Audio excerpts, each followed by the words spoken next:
Alam mo, kapag mag-abroad ka, dapat buo at malakas ang loob mo.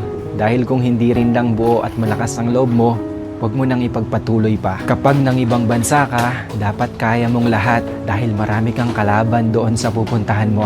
Nariyan ang lungkot dahil mapapalayo ka sa pamilya mo. Isa yan sa pinakamalakas na kalaban na pwedeng umatake sa'yo. Nariyan din ang takot. Takot at pagkabalisa kung maayos ba ang lugar na mapupuntahan mo. Maaari ka rin panghinaan ng loob dahil tanging sarili mo lang ang tutulong sa'yo sa oras ng pangangailangan mo. Pwede ka ding madepress dahil sa sobrang daming problema na darating sa'yo at lalo na hindi mo pa kasama ang pamilya mo sa tabi mo. Pagkawalan ng pag-asa na makakamit mo pa ba ang pangarap mo dahil kulang pa ang panggastos mo kaysa sa sinasahod mo. At marami pang iba. Ilan lang yan sa maaari mong maranasan kapag nang ibang bansa ka.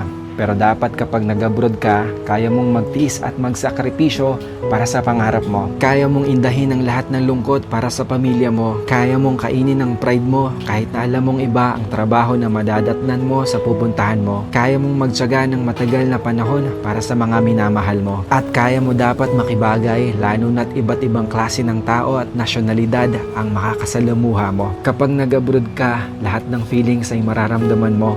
Minsan nga tutulo na lang yung luha mo nang hindi mo namamalayan. Pero isipin mo na pansamantala lang ito. Dahil sa pag-alis mo, nangangahulugan na may pangarap ka para sa sarili mo at para sa mga mahal mo sa buhay. Dalawa lang ang pwede mong kahinatnan sa ibang bansa. Ito ay matalo